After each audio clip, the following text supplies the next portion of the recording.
Meus queridos e amados em Cristo Jesus, que Deus abençoe a sua vida poderosamente. Eu sou Alexandre Santos e estamos dando início mais uma pré-aula desta feita das nossas lições bíblicas do terceiro trimestre de 2021.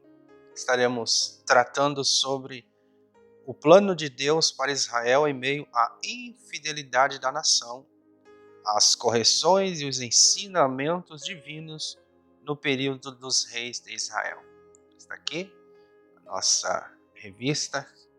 E antes de mais nada, eu queria falar com vocês que estou aqui na Igreja Evangélica Assembleia de Deus da crescente cidade de Araucária, região metropolitana de Curitiba, esta capital do estado do Paraná. Meu pastor é o pastor Reginaldo. Eu mando a saudação toda especial, juntamente com o meu pastor presidente, pastor Carlos Soares. Ele que é o presidente aqui da Igreja Evangélica Assembleia de Deus do campo de Araucária. Que Deus possa abençoar a vida do seu servo. Um abraço também todo especial ao meu amigo Ederson e sua esposa. Eles que são ali da cidade de Chapecó, no estado de Santa Catarina. Já estive pregando ali no estado de Santa Catarina. Eu também mando um abraço todo especial ao pessoal ali de Santa Catarina. Que Deus abençoe a vida de todos. Queridos, muito obrigado. Que Deus abençoe você, inscrito deste canal. Já estamos nos aproximando de 100 inscritos. Está uma grande vitória. Comecei com um inscrito apenas e já estamos chegando aos 100 inscritos.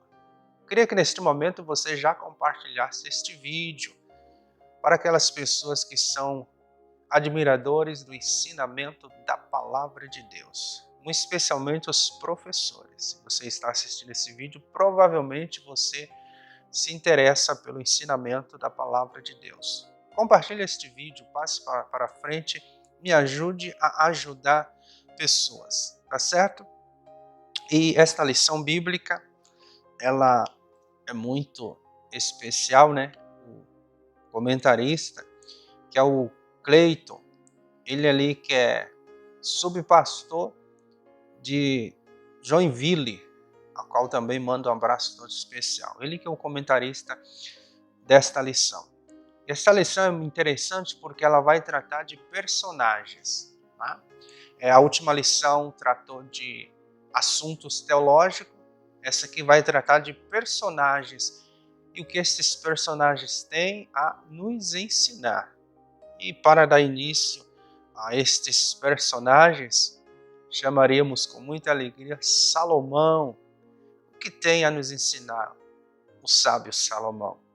Será que aprendemos com a sua vida, com a sua história, com os seus conselhos, com os seus testemunhos? Vamos ver. Acredito que sim. Grandes coisas Salomão tem a nos ensinar. Uma pequena nota de rodapé para você que às vezes é questionado a respeito da salvação de Salomão.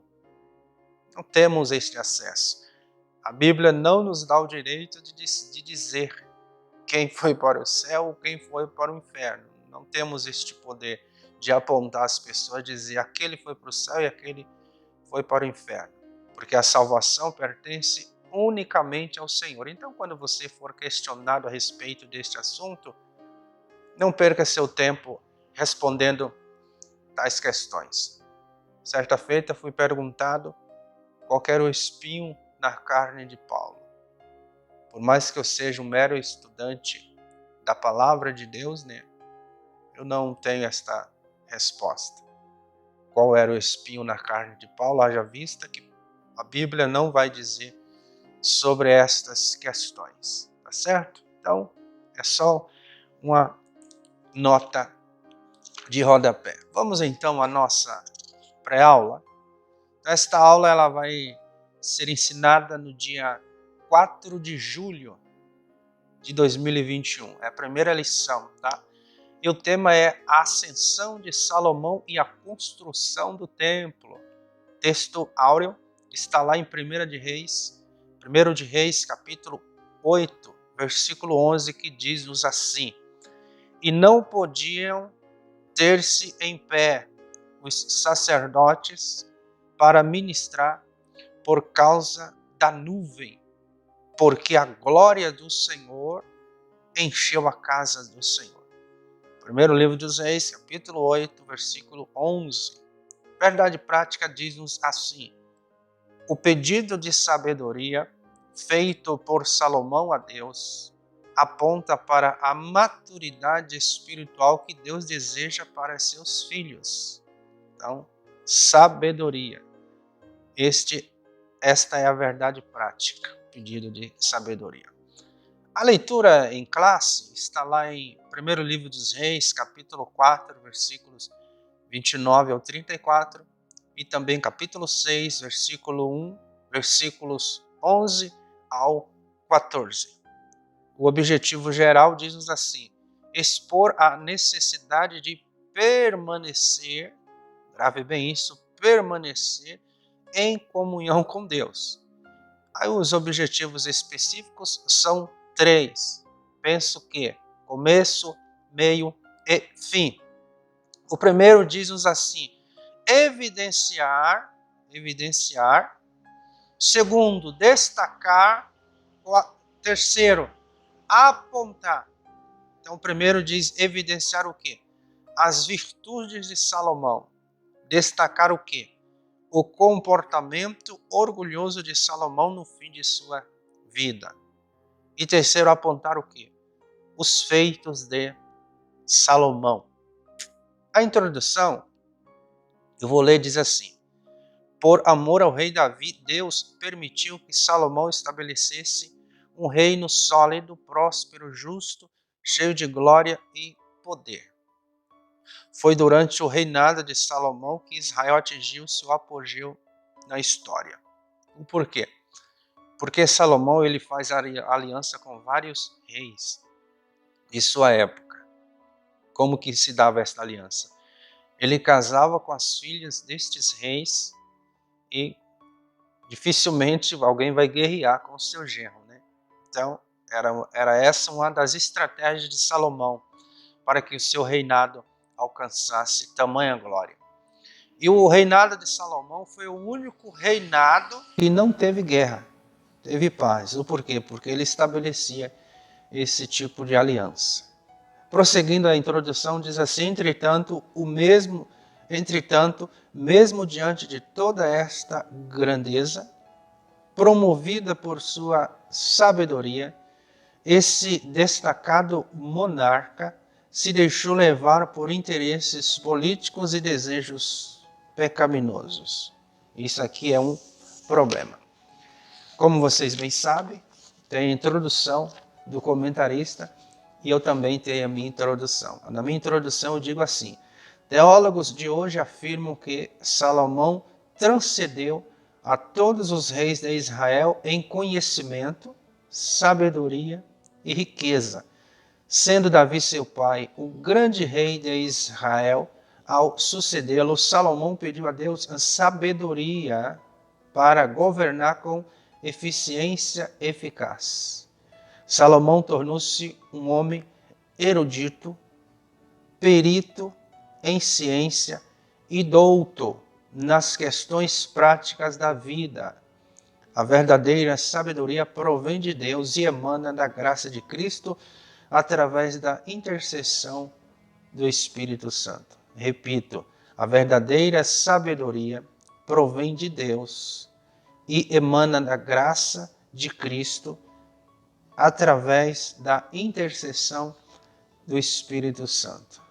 Então, a verdadeira sabedoria está entrelaçada com esses 3 poderes: poder de Deus, o Pai, poder de Cristo, o Filho, e poder do Espírito Santo, o que é o nosso intercessor. Pois bem, esta revista, ou esta lição especificamente dizendo, tem 3 grandes tópicos que pretendemos falar a respeito desses 3 grandes tópicos rapidamente.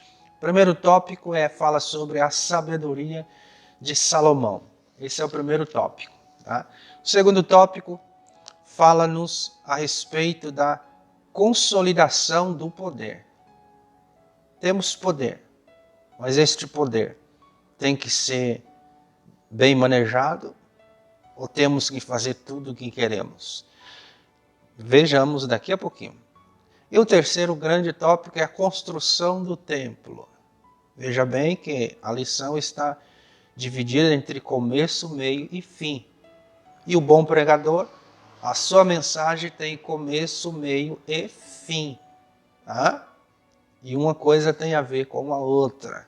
Tá certo? Vamos então para o primeiro tópico. Fala sobre a sabedoria de Salomão. Eu vou ler aqui para vocês que diz assim: antes mesmo de receber sabedoria como um dom divino, Salomão já apresentava alguns traços desta virtude, pois, ao ser inquirido por Deus quanto a qualquer pedido que quisesse lhe fazer, a Bíblia diz que Deus apareceu a Salomão e disse: o que tu queres que eu te faça? O grande rei escolheu sabedoria, do que se depende o quanto já era sábio. Ora, se fosse ganancioso, pediria o quê? Pediria dinheiro. Se fosse orgulhoso, pediria o quê? Glória. E se fosse vaidoso, o que ele pediria? Pediria muitos dias de vida. Talvez se fosse vingativo, ele pediria o quê? A morte dos seus inimigos. É óbvio. Mas de que adiantariam todas estas coisas se lhe faltasse a sabedoria? Salomão teve um elevado senso de prioridade ao pedir a Deus a coisa certa. Ele pediu a coisa certa no momento certo. Louvamos a Deus por este sábio pedido de Salomão. Tá certo? Sobre o subtópico 1 do tópico 1, eu digo assim: Salomão estava oferecendo sacrifícios em Gibeon, cidade que ficava 10 quilômetros a noroeste de Jerusalém. Ali que Salomão estava oferecendo sacrifício ao Senhor. Tá? E essa cidade ficava a 10 quilômetros noroeste de Jerusalém. Quando Deus lhe apareceu no sonho, oferecendo um presente que ele poderia escolher. Então, no Antigo Testamento, Deus se manifestava muito através de sonhos. Inclusive, lá no livro do profeta Joel, diz-nos que nos últimos dias também Deus falaria através de sonhos. Deus fala através de sonhos, certo? Dando também o discernimento ou a interpretação. Ele pediu sabedoria para governar seu povo com justiça. Foi a escolha de um homem cujo coração até então era reto diante de Deus. E assim ele recebeu mais do que pedira. Salomão também ficaria famoso por seu sábio discernimento. Sua fama se espalharia pelo mundo. Seu reino desfrutaria de prosperidade econômica como nunca houvera antes. O discernimento é muito importante para os nossos dias. Tá? Discernimento é muito importante. Vou dar um pequeno exemplo. Muitas das vezes entram pessoas nas igrejas, pessoas doentes, pessoas sofrendo. E muitas das vezes o pregador, o palestrante, o orador, ele diz que a pessoa vai ser curada. E muitas das vezes não acontece isso. Tá? Onde está o erro? Talvez o erro esteja na falta de discernimento. Porque por natureza nós somos contra o sofrimento. Nós não gostamos do sofrimento. Não queremos ver as pessoas sofrerem. Mas é bom termos o discernimento. Porque nem sempre Deus fala. E muitas das vezes as pessoas falam o que Deus está dizendo, quando Deus não está falando. Então é preciso termos discernimento. Tá? E não é falta de fé não é incredulidade não. Temos que ter discernimento mesmo. Porque nem sempre Deus vai curar. Nem sempre vai acontecer de acordo com o que eu e você queremos. Muitas das vezes precisamos pedir a Deus discernimento. Tá? Então Salomão teve discernimento da parte de Deus. E é bom termos discernimento para prosseguirmos no nosso ministério. Tá? O subtópico 2 do tópico 1 fala sobre o sábio pede sabedoria. É uma frase filosófica. O sábio pede sabedoria. Tem que pedir sabedoria, né? Senão, não é sábio. Diz assim, ao pedir sabedoria, Salomão se mostrou um homem humilde. Olha aqui mais uma vez falando sobre humildade, como já dissemos na revista anterior. Humildade. Isto pode ser constatado em uma das respostas que deu ao Senhor. Ele dizendo, sou menino pequeno. Gesto de humildade. Não sei como sair, nem como entrar, Salomão dizendo para Deus. O que significa o comentarista da revista diz? Significa que ele tinha plena consciência da grandeza de sua tarefa. Ele era um líder eficaz, e todo líder eficaz sabe a grandeza de sua tarefa, a responsabilidade que é a sua tarefa, não permitindo que a imponência do seu reinado lhe conduzisse à prepotência. Então ele pede a Deus sabedoria. Ao contrário, Salomão vai pedir o quê? Ele demonstrou profundo autoconhecimento. Autoconhecimento, o que é peculiar a todas as pessoas sábias. Queridos, o sábio não precisa dizer que é sábio. O sábio demonstra a sua sabedoria através do quê? Do autoconhecimento. Ele se conhece, é claro que não profundamente, porque nós somos um mistério para nós mesmos, como disse o certo filósofo. Mas ele conhece a sua fraqueza, ele sabe da sua capacidade. Isso é sabedoria. E ele não precisa sair falando às pessoas que ele é sábio, mas ele demonstra isso com suas atitudes. Tá? Eu comento dizendo assim, Salomão pede sabedoria. Com a sabedoria é possível discernir o que é justo e o que é injusto, o que é ou não vontade de Deus. Lembra que eu falei? Que precisamos do discernimento para sabermos o que é ou não a vontade de Deus? Muitas das vezes você fala para o doente que ele vai ser curado. Só que não é a vontade de Deus que ele seja curado. Muitas das vezes você fala que a porta vai abrir, só que não é a vontade de Deus que a porta se abra naquele exato momento. Então é preciso o quê?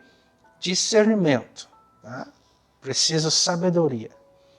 Rei do povo de Deus, Salomão pede corretamente por sabedoria, pois sabia bem que não teria a tarefa fácil, não seria uma tarefa fácil comandar o povo que pertence ao Senhor. Porque este povo dá trabalho, o povo que pertence ao Senhor. Em resposta ao seu pedido, Deus lhe concede não só sabedoria, mas também riquezas e reconhecimento de seus feitos. Inclusive veio a rainha de Sabar, né? Veio de longe visitar Salomão. Flávio Joséfo disse que o nome daquela rainha era Nicole. Nicole com E e não Nicole com Y. Mas enfim, o nome daquela rainha era Nicole. A título de curiosidade. Mas também riquezas e reconhecimento de seus feitos, tudo sob a condicional. Veja que Deus estabelece uma condição. Qual era? Se você me seguir e obedecer os meus decretos e mandamentos. Aqui está. O próprio Salomão vai dizer que o temor do Senhor é o princípio de toda a sabedoria. Se eu tenho conhecimento, se eu tenho sabedoria, se eu tenho discernimento, eu preciso fazer o quê?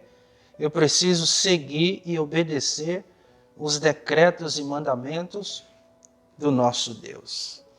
Tá? Isso vai demonstrar que eu sou sábio, que eu sou inteligente. Vamos então para o subtópico 3. O subtópico 3 vai falar o quê? A sabedoria na prática da vida. Perceba que o comentarista que ele está fechando já. Ele está concluindo o tópico de número 1. Tá? Então o tópico de número 1 também tem começo, meio e fim. A sabedoria na prática de vida. Isso aqui ele já aplica aos nossos dias. Ele vai dizer que Tiago escreveu em sua epístola que existe uma falsa sabedoria. A prepotência, né? É o cidadão que ele conhece tudo. É o cidadão que vai à escola bíblica só para fazer perguntas infelizes. No mínimo, né, infelizes. Ele pensa que é sábio. Como diz, não sabe de nada, inocente. Sabedoria que se evidencia pela inveja. Ele queria estar no teu lugar dando aula, mas não pode. E sentimento faccioso. Ele sempre vai ter o grupinho dele, que vai falar contra o professor, vai falar contra o pregador, vai falar contra o pastor e assim por diante. Esta sabedoria não vem de Deus, mas é terrena, animal e diabólica. É fruto de ciúme, divisionismo, perturbação e obras perversas. No entanto, o apóstolo, que é o Tiago, asseverou que se alguém não tem sabedoria, peça a Deus, que a todos dá liberalmente.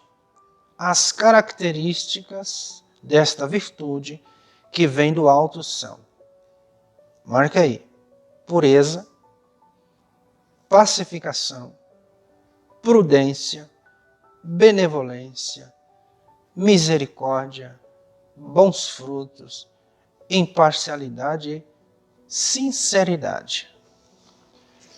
Eu comento o subtópico 3 da seguinte maneira. Sabedoria é aplicar o ensino recebido para viver de forma maiúscula e superlativa. Sabedoria é olhar para a vida com os olhos de Deus. É andar segundo o conselho de Deus, fazer sua vontade e deleitar-se nele. A sabedoria que afasta o homem de Deus é consumada loucura, mas o conhecimento que anda de mãos dadas com a sabedoria conduz o homem à felicidade. Quer ser sábio? Quer ser feliz? Então busque a Deus esta sabedoria e esta felicidade. Passaremos agora para o tópico 2. O tópico 2 fala assim, ó, a consolidação do poder. Eu chamo isso de equilíbrio, o equilíbrio do poder. Não basta ter poder, é preciso ter equilíbrio. Há muitas pessoas que têm poder grande, mas tem que ter equilíbrio, porque a vida é uma roda gigante. Às vezes você está em cima, às vezes você está embaixo. Então é preciso ter equilíbrio. Quando eu falo em equilíbrio, eu me lembro de alguém que anda numa corda bamba. Se ele não tiver equilíbrio, grande será a sua ruína. Então, é preciso consolidar o poder. Subtópico 1 do tópico 2 fala-nos sobre a glória do reinado de Salomão. Teve muita glória esse reinado. Foi um reinado que marcou a história de Israel. O reinado de Salomão, diz o comentarista, não apenas se tornou amplo em termos territoriais, ele foi ganhando espaço, né? Tipo Alexandre o Grande, mas foi firmado e estabelecido em paz, em justiça. A paz que eu falei para vocês há instantes atrás se dava a partir do momento que Salomão casava com as filhas dos reis à sua volta. Então ele estabelecia um reinado de paz. O problema é que Salomão, em virtude destes casamentos, ele teria que adorar outros deuses, o que não era legal. O povo de Judá e Israel tinha tanta fartura e vivia em tão boas condições que podia até festejar e se alegrar. Conforme 1 Reis, capítulo 4, versículo 24. Né? O povo de Judá e Israel tinham, conforme 1 de Reis, capítulo 4, versículo 20. Todos os governos, quando administrados sob estas premissas, se tornam duradouros, trazendo ao povo paz e segurança. Esse é o subtópico 1 do tópico 2, a glória do reinado de Salomão. Eu faço 2 comentários aqui dizendo assim: Salomão criou uma administração unitária, organizada a exploração de uma mina de cobre. Tá? Outra coisa que eu falo isso aqui é sobre a glória do rei Salomão, é isso aqui. Ó. Promoveu o comércio de cavalos entre Cilícia e o Egito. Introduziu no exército os carros puxados a cavalos. Seu trono era de marfim, revestido de ouro puríssimo. Ouro tem a ver, vamos notar isso mais à frente, com qualidade, com valor. Tá? Então, o reino de Salomão foi um reino cheio de glória. Subtópico 2 do tópico 2 fala sobre o orgulho precede a ruína. Aqui que entrou o desequilíbrio. Aqui que entra o desequilíbrio daquelas pessoas que têm glória, mas não sabem se comportar quando estão no trono. Então é muito importante não somente estar no trono, mas permanecer no trono. Tem gente que apenas está lá, mas não permanece lá. Então o problema é não permanecer. Então não basta estar, é preciso permanecer no trono. Então o orgulho precede a ruína. Conta uma história de um telhado que desabou. Esse telhado desabou nesta casa, uma casa de pessoas ricas. E esse telhado desabou e matou ali várias pessoas daquela casa. Aí chamaram os peritos para descobrir o que de fato havia acontecido com aquele telhado, porque ele veio desabar. E descobriram, no fim da perícia, que eram estrumes de pombos. Aí você pode falar, mas estrumes de pombo é coisa que nada, não é pesado. Só que o problema é que foi acumulando. E o telhado caiu. Cuidado com os estrumes de pombos que vão se acumulando na sua vida. São coisas pequenas, coisas básicas, mas que com o passar do tempo pode causar uma grande ruína na sua vida. Infelizmente, até mesmo os homens mais sábios estão sujeitos à queda quando deixam de temer a Deus. Então, o retrato da vida de Salomão reflete para a minha e para a sua vida hoje. Mesmo ele sendo sábio, mesmo ele sendo rico, mesmo ele tendo poder, ele não vigiou e ele começou a ficar em desequilíbrio. Ele perdeu o equilíbrio. Então, tem como equilibrar o poder, a glória, tem como equilibrar isso aí, com muita vigilância. O cristão precisa vigiar. Tá? Eu comento dizendo assim, o rei Salomão tinha toda a fama e fortuna que qualquer homem desejaria. Era o rei mais sábio e rico do mundo. No entanto, tragicamente, trocou tudo isto por amor ao dinheiro, pelos prazeres imorais e pelos poderes de um reino terrestre. Aqui está o problema de muitos dos nossos dias. Amor ao dinheiro, prazeres imorais e poderes de um reino terrestre. Ele está muito apegado ao dinheiro. E este amor ao dinheiro, esta ganância ao dinheiro vai levar com que ele pratique os prazeres imorais. E depois de praticar os prazeres imorais, ele pensa que o reino dele é deste mundo. Ele não se concentra com as coisas de Deus, com as coisas que vêm lá de cima. Porque o reino dele é aqui, mas não pode ser deste jeito. Passamos agora para o tópico 3. Lembrando que o tópico 2 teve apenas 2 subtópicos. Passamos agora para o tópico 3. O nobre propósito de Salomão. O nobre propósito de Salomão. Diz assim: o propósito de Salomão na construção do templo foi muito nobre. Edificar uma casa ao Senhor, ao nome do Senhor, meu Deus. Edificar uma casa ao nome do Senhor, meu Deus. Nisto se percebe que havia pureza no coração do sábio rei de Israel. Nos primeiros anos do seu reinado, na construção do templo foram empregados diversos materiais de altíssimo valor, reverência, reconhecimento, gratidão, tais como cedro do Líbano e muito ouro, valor.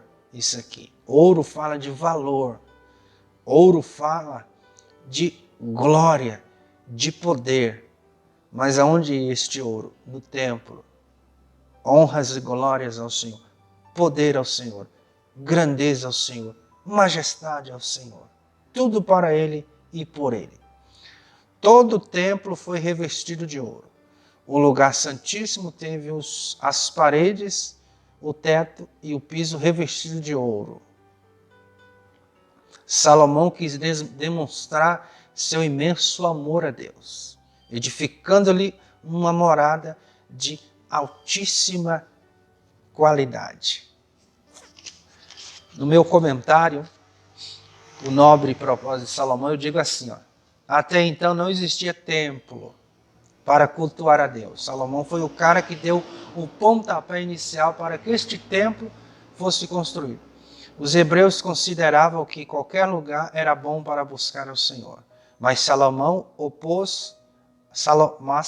após ter consolidado o poder, decidiu construir o Templo de Jerusalém, depois chamado de Templo de Salomão.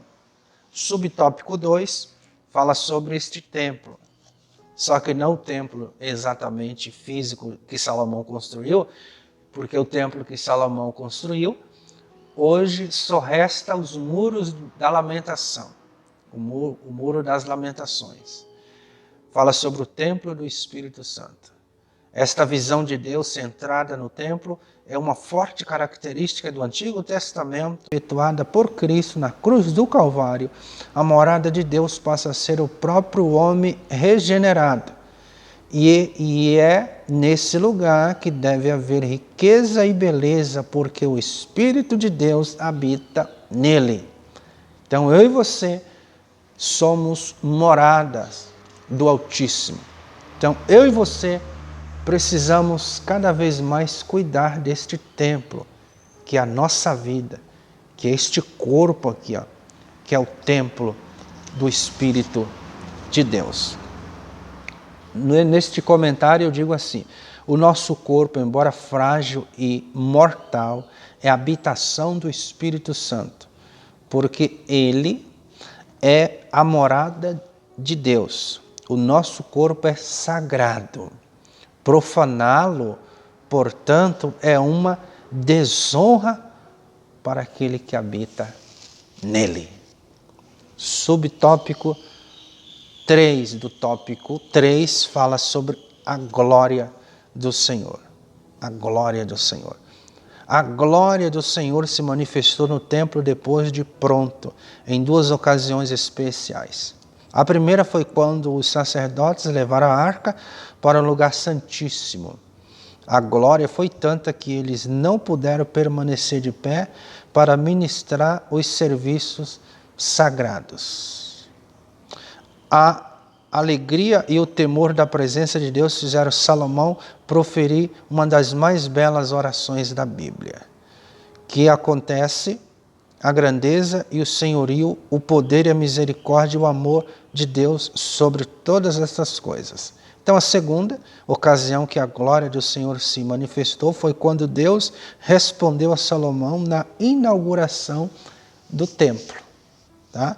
Conforme segundo livro de Crônicas, capítulo 7, quando ele aparece e diz: se o meu povo, que se chama pelo meu nome, se humilhar, e coisa e tal. Eu comento o terceiro subtópico da seguinte maneira: eu comento assim, desde o dia em que Salomão recebeu o encargo de construir o templo até a época de sua conclusão, seu declarado propósito era edificar casa ao nome do Senhor, Deus de Israel. Este propósito foi plenamente reconhecido perante Israel, reunido durante a dedicação do templo. Tanto a glória de Deus como o fogo do Senhor representam a confirmação do trabalho feito por Salomão. Então este fogo, esta glória, representa a confirmação, a aprovação de Deus a respeito do trabalho feito por Salomão. Por isso que teve fogo, por isso que teve glória. Quando Deus aprova, há fogo e a glória. Tá? Conclusão diz assim: nunca houve na terra um homem com tanta sabedoria como Salomão e que soubesse empregá-la com justiça e correção durante anos de reinado. Este grande rei de Israel, em seu governo, proporcionou ao povo de Deus um longo período de paz, harmonia e prosperidade. Ele usou sua sabedoria tanto para consolidar seu poder, quanto para construir um majestoso templo para morada e culto a Deus, o Altíssimo. Na minha conclusão, eu digo assim: mesmo em nossas melhores intenções, todos somos propensos a sucumbir às mesmas tentações provocadas por dinheiro, luxúria e poder. Mas, se nem mesmo a incrível sabedoria de Salomão pôde impedi-lo de erros tão trágicos, como podemos triunfar sobre estes mesmos impulsos pecaminosos? Resposta: somente pela graça de Deus, somente pela presença do Senhor na nossa vida. Que Deus abençoe você, a sua casa e a sua família. Compartilhe este vídeo, nos ajude a espalhar a pregação da palavra de Deus.